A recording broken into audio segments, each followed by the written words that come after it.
Hey guys, welcome to Save or Death. My name is James. I'm super excited to jump into this with you guys because r/3d6 is probably by far my favorite subreddit when it comes to 5th edition Dungeons and Dragons, character creation, optimization, things like that. I haven't done too much research, to be honest, when it comes to looking at other subreddits, but this is the one I've been on for the better part of 2 years. Pretty active with it. Not so much recently, but I love, looking at it every once in a while, seeing these recommendations. I get all kinds of really interesting questions that people have about certain builds, concepts, even something small as like, hey, what should I take a level dip into? Things like that. So right now my name is Weasley. It's an old streamer name and stuff I used to have, so I might change it and go by Save or Death. But for right now, I typically go in here, just click on new. Mainly want to look at people that need help with character building, not so much role playing. I might do a separate video for that, who knows. But for right now, I'm going to tab a few of these out. Ranger Tank, okay, that's interesting. And then need a quick character personality, shape change questions, level 5 feat. Which feat should I start with? Okay. These are the ones I typically cherry pick, people that have really deep questions about like Unearthed Arcana. To be honest, I don't know too much about that Unearthed Arcana content for the most part. Or people do like a background thing. Like you can do that on our like 3d6, but it's mainly said this. I would say this thing used to be about optimizing characters, but it's kind of gone more towards role playing as well, which is fine. So hey everyone, I was wondering if you guys could help me make a build that can grapple anything and everything. I'm not the best at this, but from what I've learned, a Minotaur might be a good race for their carry weight and strength. I'm going to ask that we keep these suggestions at level 10 and under. Thanks. I'm familiar with some Unearthed Arcana content.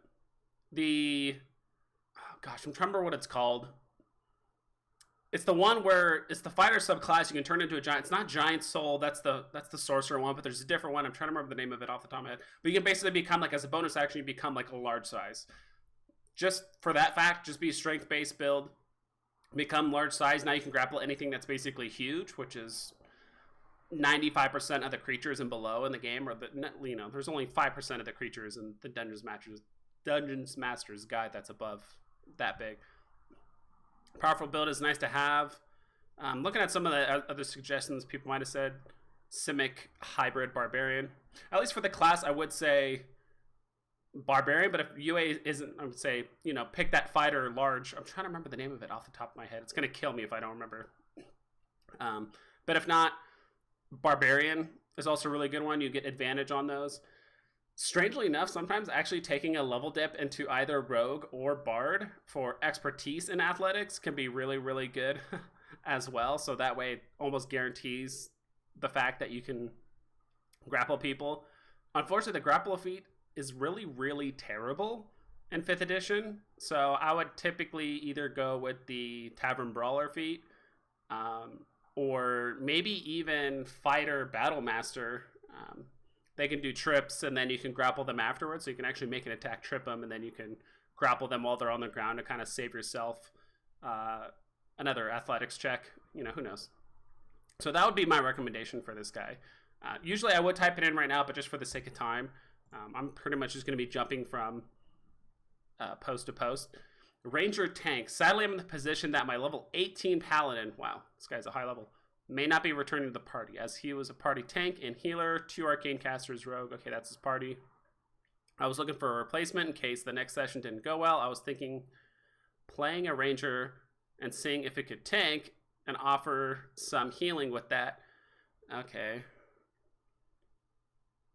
How to build a tank ranger. Right now I'm leaning towards Hill Dwarf strength build with a Dwarven Thrower as one of my magic items. Okay, so this is like really high level stuff. I mean, to be honest, if you're level 18 and above, this guy is just apparently just able to pick up a Dwarven Thrower. For the most part, anything that wears heavy armor, you wear like a +2 shield, +2 plate, whatever, like anything that can basically put your AC above like 23. I mean, you can pretty much any class can be tanky at that point, at least AC wise. Again, with the UA, I think there was Rangers did have a ability they could pick at level 1 that they could, up to their wisdom modifier, they can get a D10 plus their ranger level, something like that, and temporary hit points as a bonus action or something. I remember it was like really, really strong. And it was something that a lot of people were saying this would be insane with Barbarian. So yeah, I know one way a lot of people did, tanked, especially if they were like an AC build, was like they had the Cloak of Displacement, which would give people disadvantage on attacking you, wearing basically plate armor. So not only a disadvantage, you had a high AC. Yeah, like this is...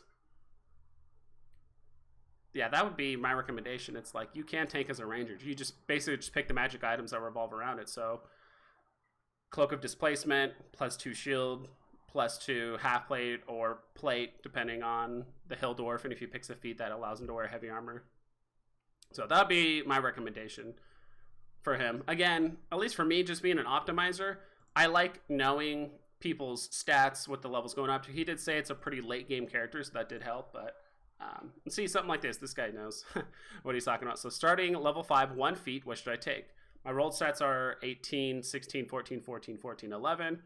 3-person party, 1 is a Moon Druid. That's good. I'm a huge fan of Moon Druid when your party's pretty small, just because Moon Druid can tank, they can heal, they can cast, they can pretty much fulfill all of the roles available. They can even do a little bit of like utility casting, not as much to the extent of a wizard, but the other was either a barbarian or fighter, hasn't decided. DM asked that we don't choose Yanti or anything with a flight speed. Everything else is free game ideas. They already have basically 2 frontline people. The Druid, again, is kind of like a switch hitter. They can fill multiple roles. I played a Moon Druid myself. I really like the fact that I could shape change if we need more frontline, or I could sit back and cast and heal if that was needed for the situation. So, this person said Gnome Swashbuckler Rogue. It's oddly specific, Gnome and Swashbuckler. Do you know anything about the setting? Sworn Royal Cleric, Lore Bard. Yeah, they are lacking some charisma, I would say. A Bard would be really good.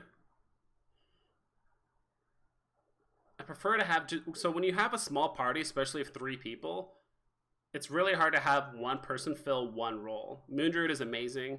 I really like Clerics because they can frontline and, step back. Like even something like Divine Soul Sorcerer, they can cast arcane spells, but they can also buff people. They can also heal people. Just because they have access to both things. Warlock, not so much. I'm not a huge fan. I would either say like Divine Soul Sorcerer, just because that little bit extra healing. Because if you're a Moon Druid for whatever reason, they shouldn't go down. But if something really bad did happen to them, and you don't have a healer available or a way to dispel it, I think that's the other thing too. Is like there's no arcane caster. So Wizard, Sorcerer, Bard. I think those would be my 3 top picks. I would just say, hey, you don't have an arcane caster, someone that A, is ranged, and B, that can really help the team out if there is a fireball or something like that. Because there's nothing worse being in a small party of 3 people, someone casting fireball, and there's no counterspell. You just have to eat every single AoE spell that just comes your way, and you just have to deal with it. And you have to heavily lean on your saves, which isn't ideal. So that would be my recommendation. Pick one of the 3. Bard, Wizard, or Sorcerer, whichever one you prefer. It doesn't really matter which of the 3 you prefer. Okay, so we looked at those 3. Let's look at a couple more here. Gloomstalker multiclass. I really like the Moonstalker as a subclass for Ranger. I think that is one of the few subclasses that really revived Ranger, at least in my opinion. Ranged Hexblade, that's interesting. And optimizing, these are ones I looked at earlier today. So I did actually record myself talking about these earlier, but the sound was terrible and all that stuff. So I think we'll just do these 2 for now. The video is already kind of getting long. We're almost at 10 minutes. Gloomstalker multiclass. I'm playing an evil campaign based on the theme that we will end up being the 4 horsemen. Current character has been assigned to death and will likely carry to new characters. Based off our last session, likely we will die. Okay, it's a great start. Party did not listen to the healer in the group. DM mentioned that if we did need to create a new character, they will either be the same level or 1 level lower than our current characters, so 6 or 7. All Wizard of the Coast books are okay. I'm thinking of making a Gloomstalker 5, Spores X, or Death Domain X, Goblin for this campaign. I plan to go dual wield short swords and being in the front lines of combat for the most part with spells that give me versatility in my options. I want to dip into Gloomstalker but I do not know what class to go with the rest of the way. I'm leaning towards Spores. Again, I'm not too familiar with Spores. I'm not sure if that Spores is technically Unearthed Arcana content or if it is official, but it's like in a book I'm not familiar with. Boost my attacks, give me more use of reactions.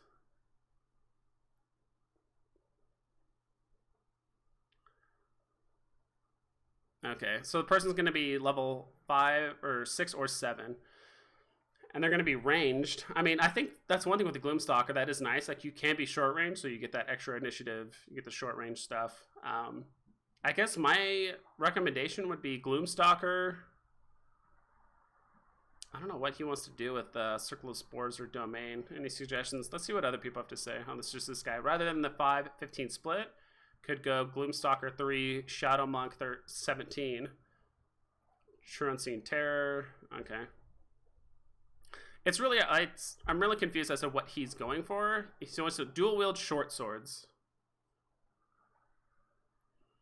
I think if he just goes, I mean, it sounds like an easy cop out, but it's like Gloomstalker 5, and then you can do either a few levels into Battlemaster, or I'm thinking Fighter, potentially Rogue. It just depends on how mobile he wants to be.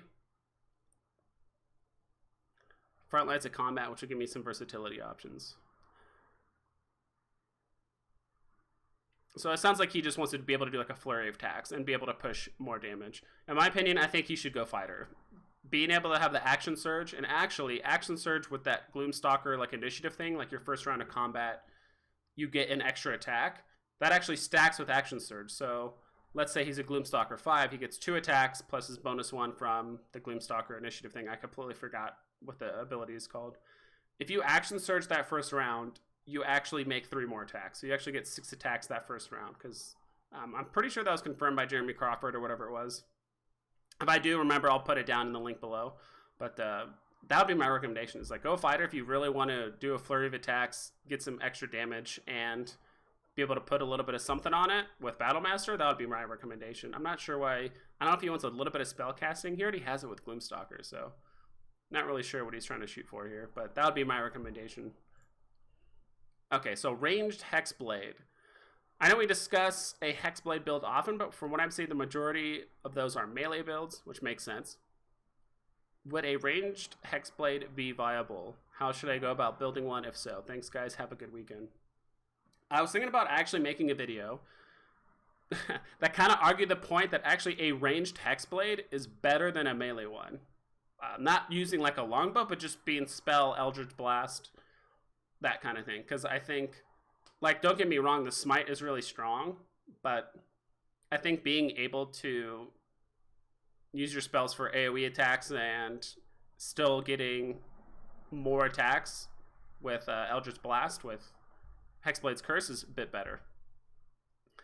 Yeah, I mean, by range, if he just means Eldritch Blast, yeah, for sure. Why not? Like, all you're doing is actually being able to stack Hexblade's Curse and Hex. I believe there is a... Maybe if you get a high enough level in Hexblade, you can actually keep moving your Hexblade's Curse. I'm not 100% sure on that. But that would be my recommendation. Like, yeah, of course. And if anything, for boss fights, if there's one big bad guy, actually in my D&D game yesterday, we fought a big bad guy. The dude probably had 400 hit points. Maybe not that much. I'm probably exaggerating, but... And I went about 4 or 5 turns myself. So if I was a Hexblade, I could have easily done Hexblade's Curse, Eldritch Blast, and then my next turn cast Hex and then Eldritch Blast, and then really rack up the damage. And now you're pushing, each Eldritch Blast is pushing anywhere between, 8-9 damage minimum, up to like 21 per hit. I mean, that adds up really, really quickly. So yeah, it's totally doable. I'm not sure about the whole longbow or like the short bow build and making it like your actual weapon, but that would be my recommendation for him. This guy said a lot of stuff. Not really sure what he said, but that would be my recommendation. So that's pretty much all the ones I want to cover today. I just want to get, mainly wanted to show you guys, introduce you to 3D6. Absolutely amazing community and platform. If you do have questions about optimizing your character, if you have questions about spells, what should I pick up? This is my team composition. What should I do? Should I take a dip in this? Whatever it is, the people on here are really awesome. I like going on here myself and talking to people. and bouncing some ideas off of them and giving some recommendations, because creating a character for a lot of these people, I mean, you're going to be playing it for months, if not some people years. So I want to make sure that people get their character done right on the front end, because I know what it's like to create a character. You didn't plan it correctly. You might have a might have a DM that's kind of a stickler. They won't let you change stuff. Like, hey, I wanted to do this, but actually it's not as good as I thought, so I kind of want to change it. They might be like, no, this is what you picked, deal with it. So getting it right on the front end and planning it out correctly, whether it's with stats, magic items, spells, whatever it is pretty important, at least in my opinion. So hope you guys liked what I showed you here. If you have any other ideas or comments about what the video covered today, put it down in the comments below. Don't forget to like and subscribe, and good luck on your next game. And remember, you have advantage.